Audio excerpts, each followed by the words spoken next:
Bismillahirrahmanirrahim. Alhamdulillah, para jamaah, bapak-bapak, ibu-ibu, saudara-saudaraku yang dimuliakan oleh Allah. Pada kesempatan yang berbahagia ini kita bersyukur pada Allah Subhanahu wa taala atas segala limpah nikmat yang Allah berikan kepada kita, terutama nikmat waktu dan nikmat sehat. Dengan nikmat ini kita bisa melaksanakan aktivitas sebagai seorang muslim, yaitu melaksanakan kewajiban yang Allah bebankan kepada kita, sholat maghrib dengan berjamaah yang baru saja kita jalankan tanpa ada hambatan apapun.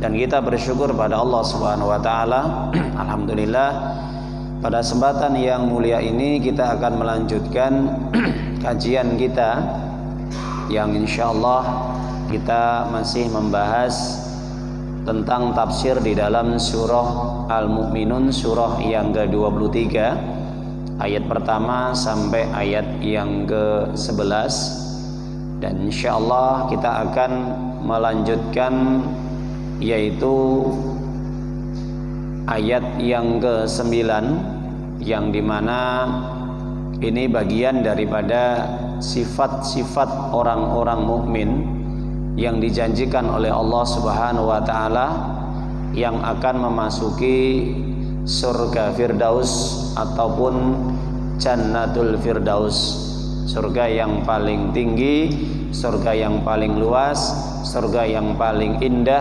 surga yang paling utama dan paling mewah di antara surga-surganya Allah yang lainnya.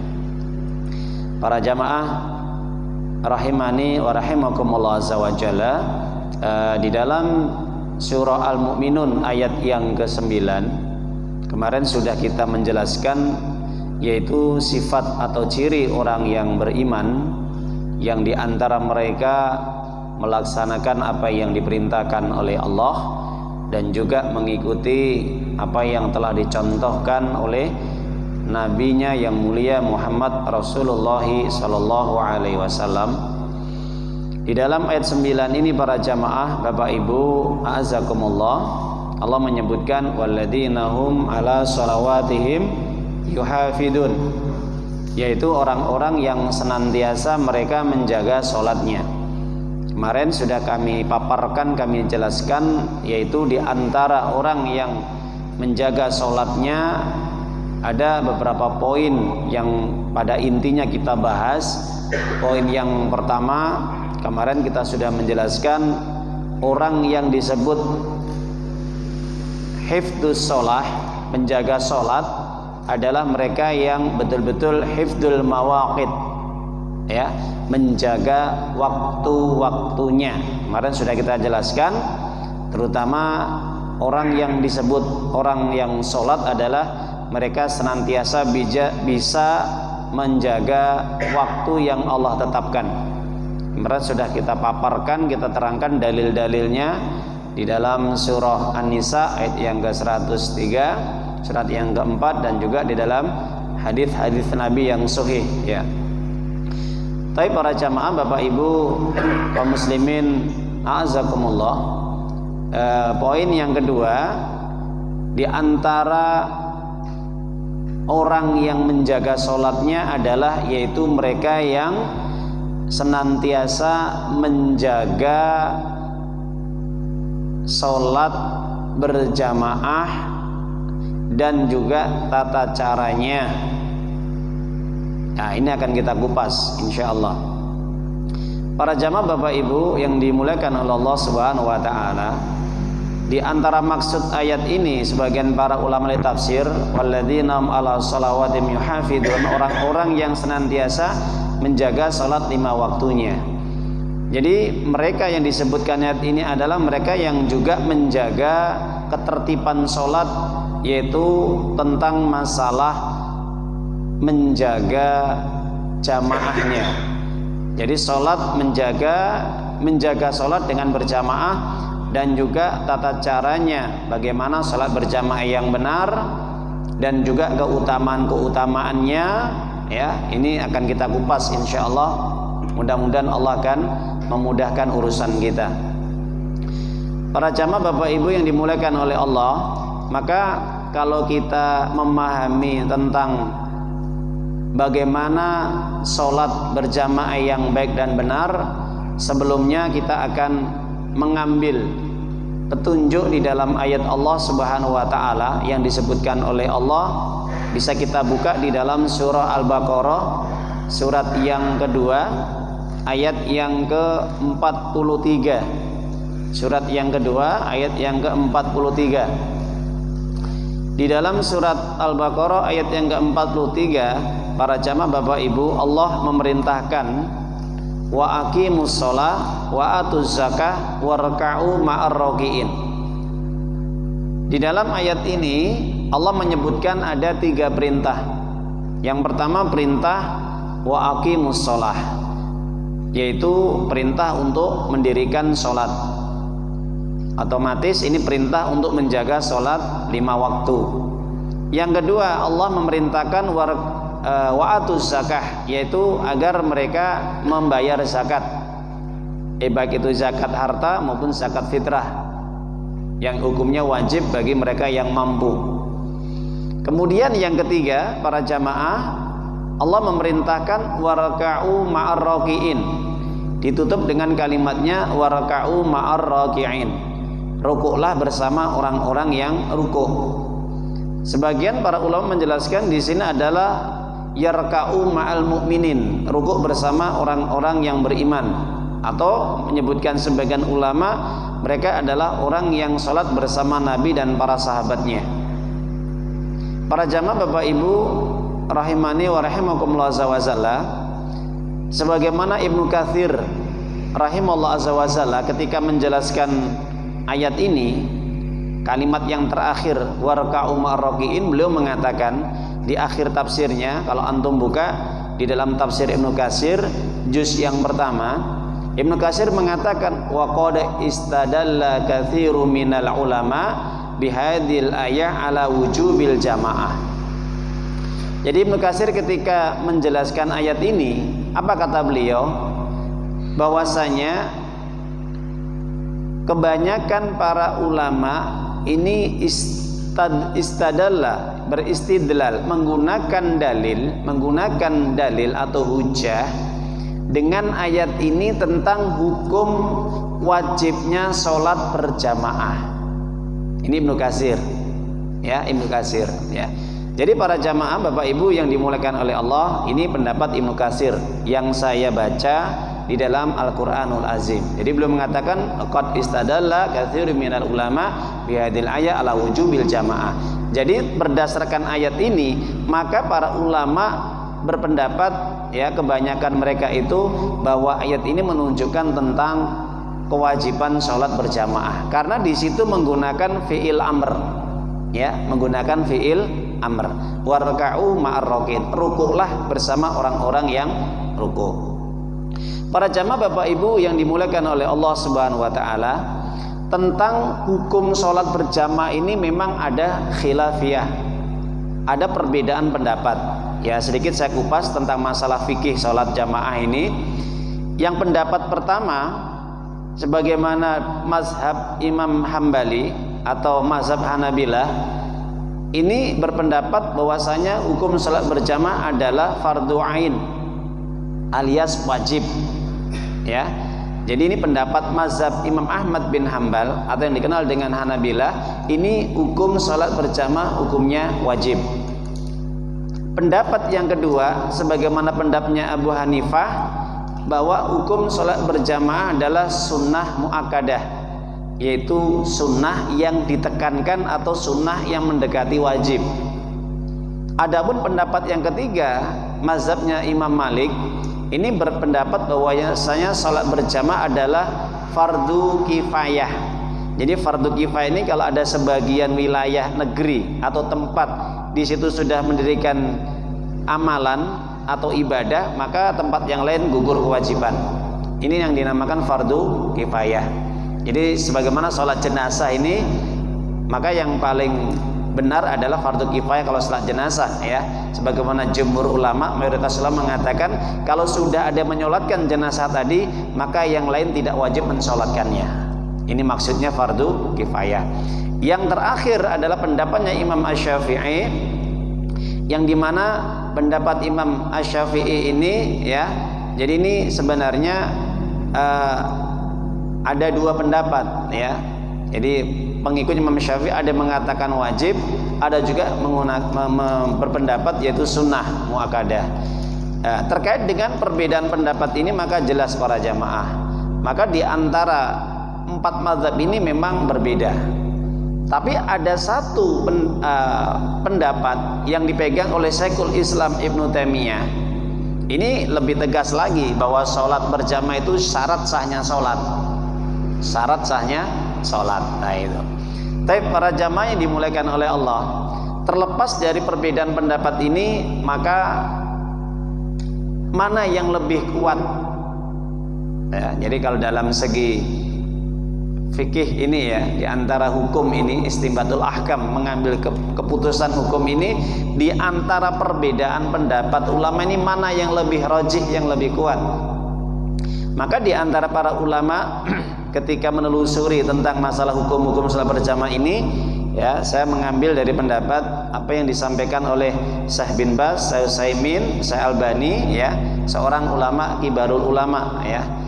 Jadi ulama-ulama besar yang dimana mereka menjelaskan tentang dalil salat berjamaah, maka yang lebih tepat adalah bahwa salat berjamaah itu fardu ain wajib bagi kaum laki-laki, ya. Di antara perbedaan pendapat tadi, dalilnya bisa dibuka di dalam surat An-Nisa ya. Surat An-Nisa itu surat yang keempat ya, ayatnya yang 102. Allah SWT menjelaskan di dalam surat An-Nisa ayat yang ke-102. Di situ Allah terangkan, wa idza kunta fihim fa aqamta lahumus shalah faltakum ta'ifatum minhum ma'ak ya. Jadi apabila engkau Muhammad berada di tengah-tengah mereka, yaitu para sahabatmu, lalu engkau hendaknya melaksanakan salat bersama mereka. Jadi ketika Nabi ini bersama para sahabat dalam peperangan, maka Nabi diperintahkan untuk sholat mengimami mereka.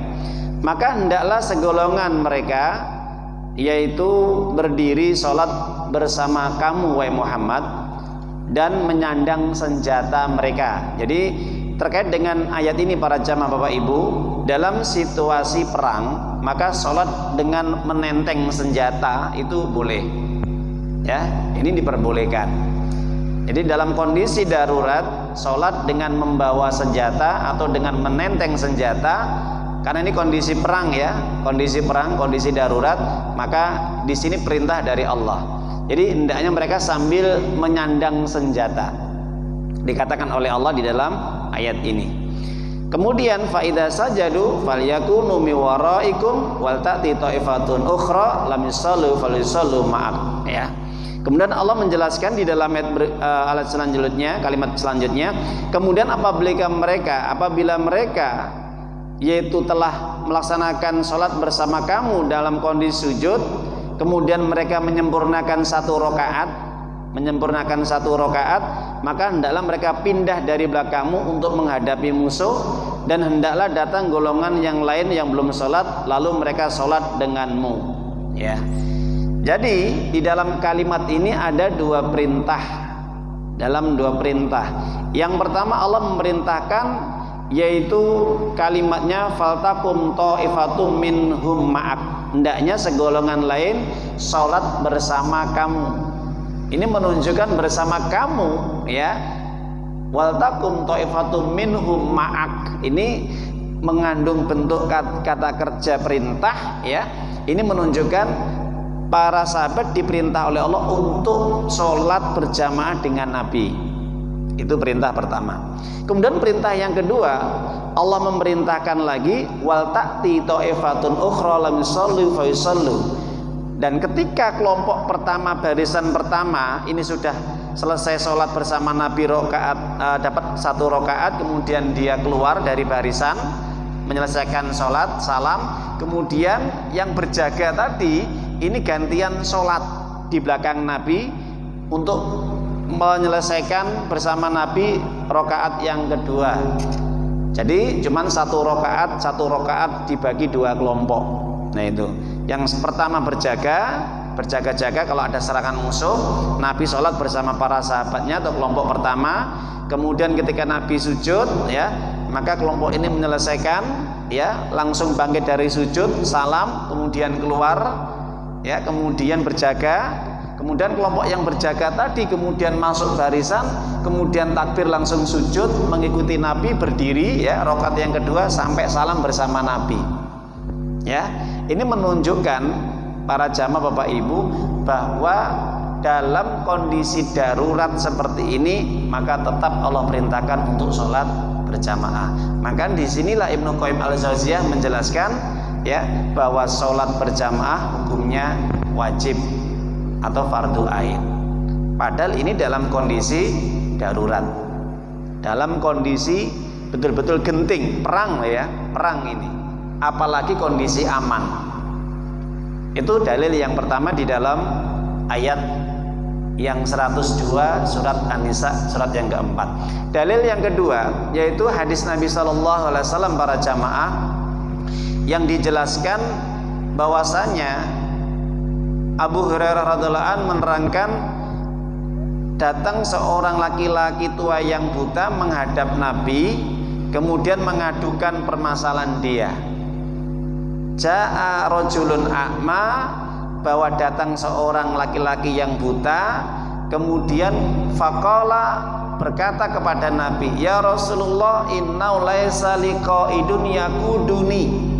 Wahai Nabi, sesungguhnya tidak ada orang yang menuntun diriku ke masjid. Atau di dalam riwayat yang lain bahwa bahwa rumahku ini harus melewati tanaman-tanaman ataupun pepohonan-pepohonan dan juga ada binatang-binatang buas.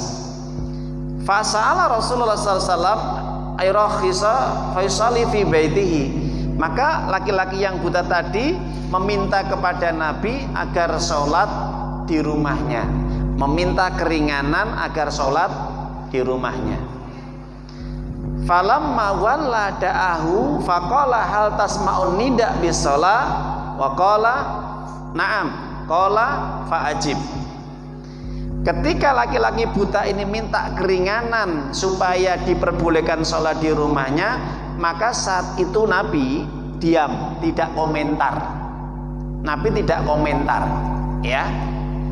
Nah, setelah laki-laki ini kemudian beranjak meninggalkan Nabi hanya beberapa langkah, falamma walla, berpaling dari Nabi, maka dipanggil, da'ahu, dipanggil, kemari wahai orang tua. Setelah dipanggil, maka Nabi bertanya kepada orang tua yang buta tadi, hal tasma'u bis shalah, apakah kamu dengar azan untuk mengerjakan sholat berjamaah? Qala, maka orang tua buta tadi menjawab, na'am, iya, saya masih mendengar panggilan azan. Karena rumah saya beberapa radius dengan masjid penjenengan, Masjid Nabawi. Maka apa kata Nabi? Fa'ajib, maka jawablah dan datangilah. Hadis ini riwayat Imam Muslim, hadis sahih. Jadi para jamaah, berdasarkan hadis ini maka Ibnu Qayyim al-Jauziyah dan juga Imam Ahmad bin Hanbal mengatakan, maka ini menggunakan kalimat fi'il amr tentang perintah untuk mendatangi panggilan azan, ya, dan itu hukumnya wajib. Padahal ini orang tua yang buta, ya, orang yang sudah tua tapi buta, dia pengen supaya dikasih keringanan oleh Nabi untuk sholat di rumahnya, tapi Nabi tetap tidak memberikan keringanan selama masih dengar azan. Maka di dalam hadis yang lain, hadis Rawi Ibnu Hibban dan juga Al-Hakim dan juga Ibnu Majah dari Abdullah bin Abbas radhiyallahu an, Rasulullah sallallahu alaihi wasallam bersabda, man sami'an nida falam ya'ti fala sholata lahu illa min udrin. Barang siapa yang dia mendengarkan azan kemudian dia tidak mendatanginya, maka tidak ada sholat baginya kecuali udzur yang syar'i. Ini lebih dikuatkan lagi dalam hadis ini terkait dengan orang tua yang buta. Ya, ini aja tidak bisa dikasih keringanan, apalagi yang sehat walafiat, kuat, perkasa, sepedahan jarak ratusan kilo atau puluhan kilo kuat, naik gunung kuat, ya, sekolah jauh-jauh kuat, tapi datang ke masjid nggak kuat lah ini. Hal ini orang tua yang buta, apalagi yang sehat. Maka hadis ini juga menguatkan hadis Nabi tentang orang tua yang buta. Selama dia dengar azan, maka kalau dia tidak mendatanginya, maka sholatnya tidak sempurna. Ada yang mengatakan sholatnya sah tapi dia berdosa. Ada yang mengatakan sholatnya tidak dikasih kebaikan atau pahala meskipun sah. Ini yang lebih tepat. Jelas Bapak Ibu? Ya, ini pendapat yang menjelaskan tentang hukum sholat berjamaah itu wajib bagi laki-laki. Karena apa? Karena disitulah perintah untuk melaksanakan sholat berjamaah. Nah, dalil yang lebih terperinci lagi, yang secara umum ini bisa dibuka di dalam, yaitu surat An-Nur, surat yang 24 ayat 36 dan 37. Ini tentang hukum sholat berjamaah bagi laki-laki. Coba kita perhatikan ayat ini para jamaah Bapak Ibu nggih. Di dalam surat An-Nur, surat yang ke-24 ayat 36 dan 37, ini Allah memperinci, lebih menegaskan lagi. Apa kata Allah? Fi buyutin adinallah an turfa'a karofi hasmuhu sabbihullahu bil ghudwi wal asar. Rijalul la tulihim tijaratu wala bay'un an dzikrillahi wa iqamis shalah wa ittiz zakah yakhafuna yawman tataqallabu al-qulubu wal absar. Di dalam ayat ini, dua ayat ini nanti dibuka, surat An-Nur surat yang 24 ayat 36 dan 37. Apa kata Allah? Allah menjelaskan, yaitu cahaya yang Allah berikan kepada mereka. Mereka siapa? Mereka laki-laki.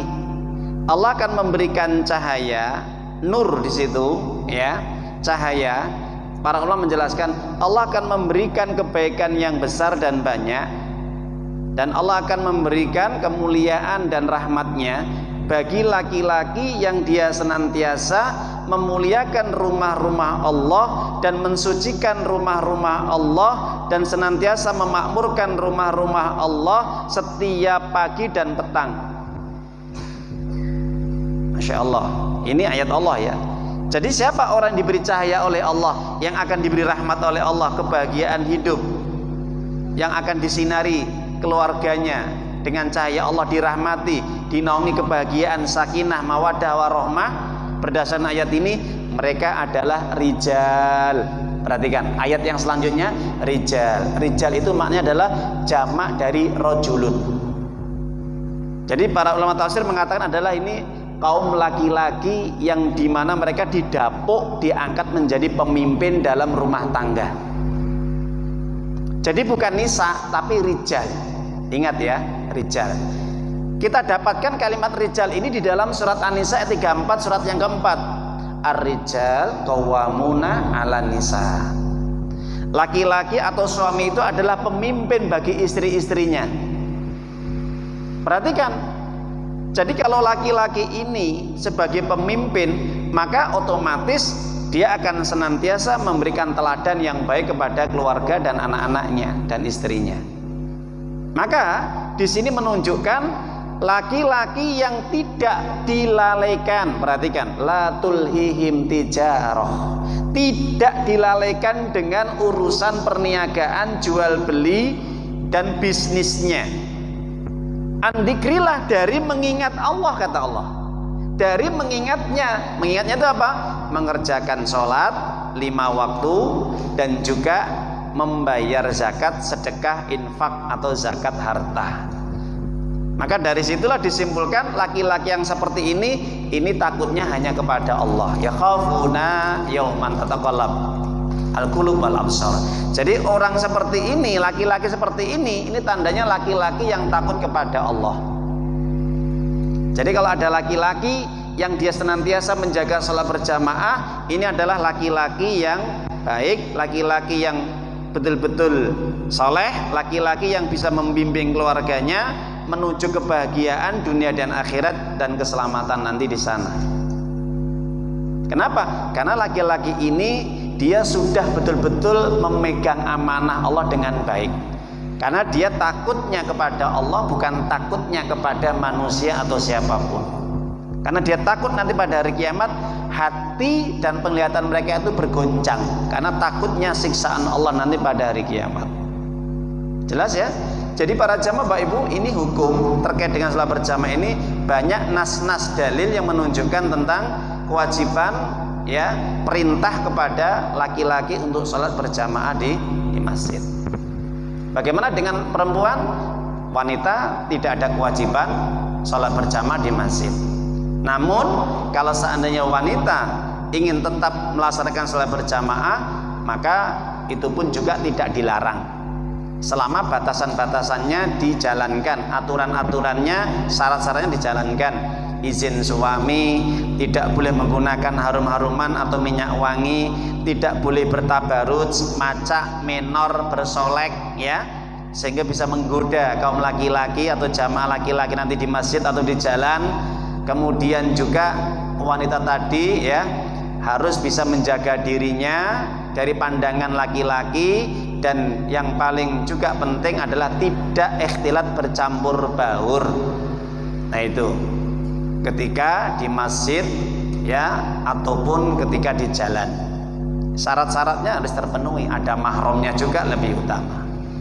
Mana dalilnya Ustadz? Bisa dibuka di dalam hadis Rawahu Abu Daud dari Ibunda Aisyah radhiallahu anha, Rasulullah SAW bersabda, la tamna'u imallah masajidallah wa buyutuhunna khairan lahunna. Jangan engkau melarang istri-istrimu untuk hadir ke masjid yang ikut sholat bersamamu berjamaah. Namun kata Nabi, rumah-rumah mereka itu lebih baik bagi mereka. Jadi artinya wanita, perempuan boleh sholat berjamaah dengan catatan tadi harus bisa menjaga. Dan apabila wanita ingin sholat berjamaah pun, maka dia harus minta izin suaminya. Ini yang paling penting prinsip. Nah itu tujuannya kadang memang wanita ingin mendapatkan yaitu kebaikan, pahala atau ilmu. Seperti ini kita belajar. Laki-lakinya nggak mau belajar, laki-lakinya nggak mau ngaji, laki-lakinya suaminya nggak mau jamaah, maka bagi wanita harus minta izin kepada suami untuk sholat berjamaah di masjid dalam rangka di situ untuk mendapatkan ilmu. Ya, jadi para jamaah nanti ilmu tadi bisa disampaikan kepada suami-suami mereka. Saya dapat ilmu, ini perintah laki-laki sholat berjamaah Pak. Mana dalilnya? An-Nisa 102. Ar-Nur 36-37. Hadisnya orang tua buta ini nggak ada keringanan setelah di rumah, tetap sholat di masjid. Apalagi bapak nggak buta. Jangan gitu ya. Maksudnya bapak sehat walafiat, kuat lagi ngangkat besi 100 kilo aja kuat. Nah itu ya. Masa jalan nggak kuat kan gitu. Lari estafet kuat, masa jalan 100 meter nggak kuat. Nah itu. Jadi para jamaah Bapak Ibu, itu penjelasan tentang masalah wanita. Nah sekarang bagaimana tata cara sholat berjamaah? Maka tata cara sholat berjamaah ini dijelaskan oleh Nabi di dalam hadis-hadis yang sahih.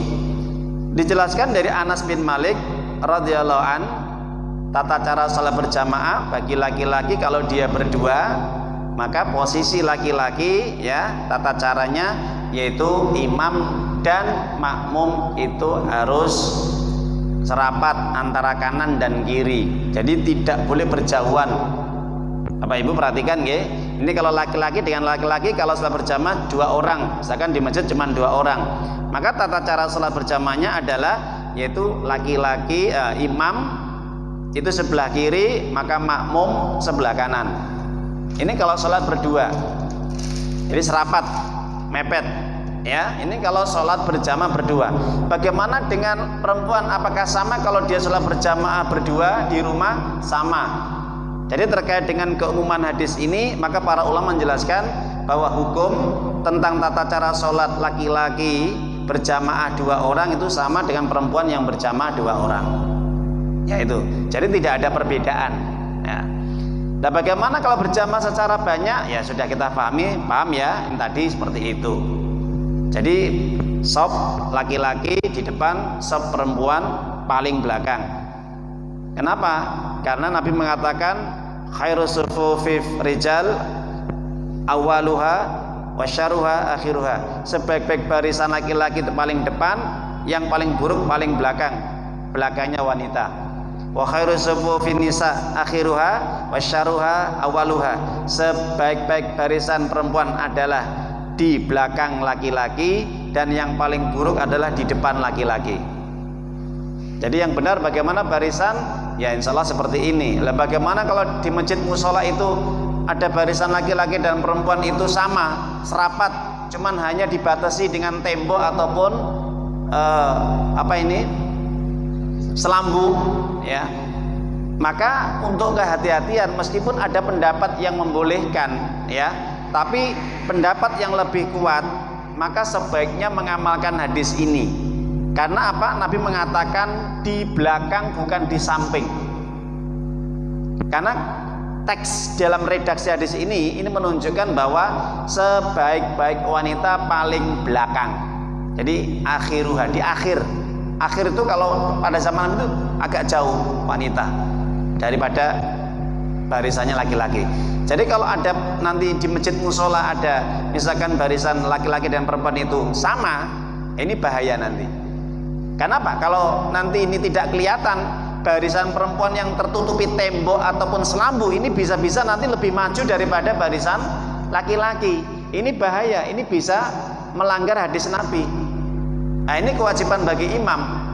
Kewajiban bagi imam atau takmir masjid musola ini menata barisan yang benar.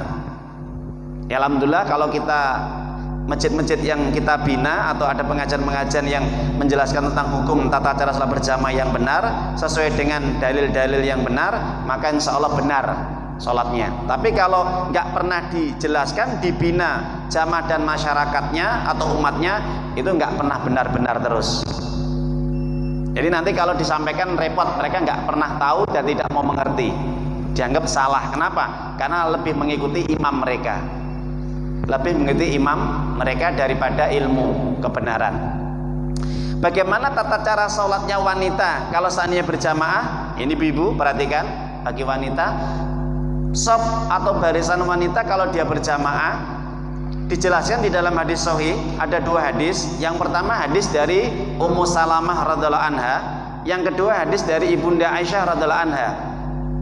Hadis dari Ummu Salamah dan juga Ibunda Aisyah radhiallahu anha, kedua-duanya istri Nabi, ini pernah mencontohkan ketika sholat berjamaah khusus wanita itu posisinya adalah yaitu imam itu di tengah, tetap masuk barisan pertama.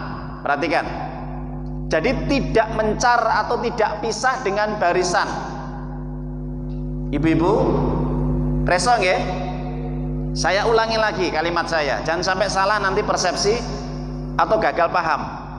Ya, barisan wanita khusus yang tidak ada laki-laki, dia membuat sholat berjamaah sendiri, sebagaimana diajarkan oleh Ibunda Aisyah radhiallahu anha dan Ummu Salamah radhiallahu anha istri Nabi, bahwasanya posisi imam itu adalah di tengah, ya, di mana dia masuk barisan pertama. Jadi tetap masuk barisan pertama tapi posisi di tengah.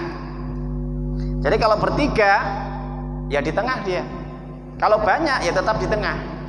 Jadi tidak kok pisah sebagaimana kita sholat ini pisah, ya, laki-laki ini kan pisah, imam berpisah dengan barisan pertama. Tapi khusus bagi perempuan wanita ini harus rapat dengan barisan wanita, ya, tetap dia masuk dalam barisan. Agak menonjol sedikit nggak apa-apa. Nah itu hadis Abu Razak di dalam kitab Musannifnya, hadis ini sahih, disahkan oleh Syekh Albani. Ibu-ibu jelas? Resong ya? Nah, jadi kalau ilmu ini penting. Jadi kalau kita nggak belajar seperti ini, ya, nyun sewu, kita tidak akan pernah paham. Ibu-ibu nggak gampang ngerti. Loh Ustadz itu umumnya, loh umumnya. Hati-hati loh ya. Nggak ada ilmu itu umumnya, itu nggak ada. Ilmu itu maqala wa qala Rasul. Ilmu itu adalah apa yang sumbernya dari Allah dan Nabi. Ya, ilmu itu sumbernya dari Allah dan Nabi. Makanya Allah terangkan di dalam surat Al-An'am surat yang ke-6 116 sampai diperingatkan kita semua oleh Allah apa? Wa in tuti aksara man fil ardi yudilluka an sabilillah iyattabi'una illa dhon wa in hum illa yahrusun. Apa kata Allah? Jika kalian mengikuti kebanyakan umumnya masyarakat, umumnya orang yang tidak mengerti tentang ilmunya Allah, tentang Al-Quran dan hadis-hadis Nabi atau perkataan para ulama, maka ingat mereka akan menyesatkan kamu dari jalannya Allah yang lurus. Kebanyakan mereka masyarakat umumnya itu mereka ketika berbicara itu dengan akalnya dan hawa nafsunya, bukan dengan ilmunya Allah. Ingat Bapak Ibu ya, buka nanti ayatnya, bener nggak apa yang saya sampaikan? Surat Al-An'am surat ke-6 116. Nah, ini teguran dari Allah. Ini ilmu yang sudah sampaikan seperti ini harus paham. Kemudian yang berikutnya para jamaah, yaitu tata cara sholat berjamaah itu bagaimana yang benar. Yang benar adalah diantaranya merapikan, meluruskan, merapatkan barisan. Masya Allah, ini hadisnya banyak sekali nih ya kalau menjelaskan masalah ini. Saya sampaikan 3 hadis saja ya para jamaah. Saya sampaikan 3 hadis saja. Terutama bapak-bapak dan ibu-ibu ini, kita sholat ini berjamaah setiap hari ini, benar tidaknya ini tergantung hukum yang kita pahami, ilmu yang kita pahami. Makanya sampai Nabi mengatakan sholatul jamaah afdalu min sholatil fadhi bisaba'ina wa isrina darajatan. Di dalam hadis Anas bin Malik radhiyallahu anhu Rasulullah SAW bersabda, sholat berjamaah itu pahalanya lebih utama daripada sholat sendirian 27 derajat. Jadi kita sholat berjamaah yang baru kita laksanakan dan seterusnya itu akan kita dapatkan pahala dari Allah 27 derajat kalau tata caranya kita mengikuti Nabi, bukan mengikuti apa kata umumnya masyarakat atau orang. Nabi mengatakan di dalam hadis ini bahwa dia akan mendapatkan pahala 27 derajat kalau mengikuti Nabi. Nah, bagaimana mengikuti Nabi? Sholatnya Nabi berjamaah, Nabi memerintahkan kepada jamaah bapak dan ibu, ya, kaum laki-laki dan perempuan, kalau pengen melaksanakan sholat berjamaah dimulai sebelum takbir, Nabi itu menghadap ke jamaah dulu. Jadi nggak langsung takbir, nggak. Nabi menghadap jamaah dulu. Tujuannya apa? Menata barisan, menata shaf.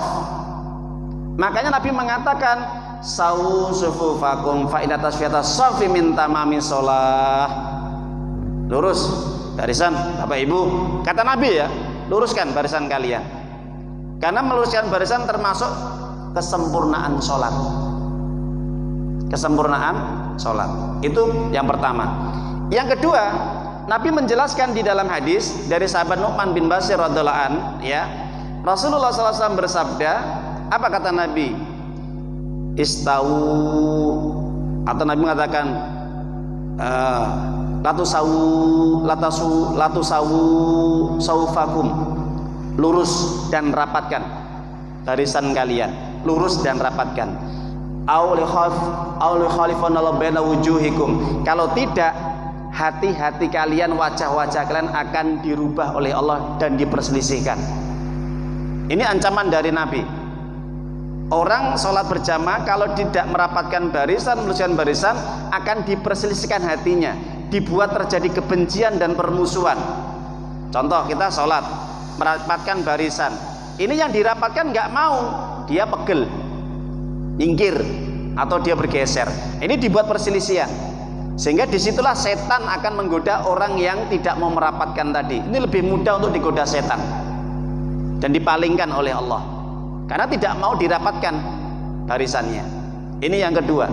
Yang ketiga, Nabi mengatakan di dalam hadis Sahih Abu Daud, apa kata Nabi? Istawu sufakum fatahtil qulubakum, ya, wahadu bainal manaqib wasadul khalal wala tadar furajatil syaiton man safallahu ta'ala wa man qata'a qatallahu ta'ala. Hendaknya engkau lurus, rapat barisan kamu rapatkan pundak dengan pundak, kaki dengan kaki sebisa mungkin, ya, ukurnya pundak atau kaki rapat dengan temannya.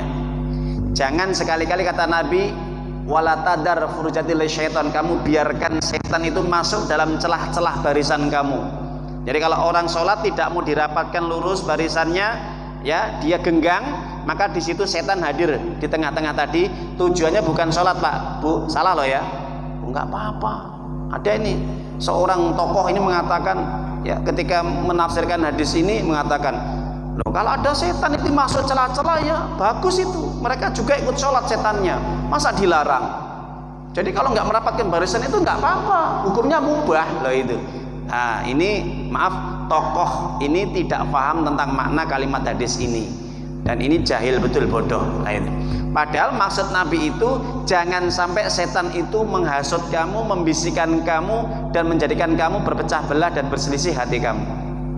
Barang siapa yang menyambung shaf, Allah akan menyambung persaudaraannya. Barang siapa yang memutus barisan dalam sholat, Allah akan memecah belah di antara mereka.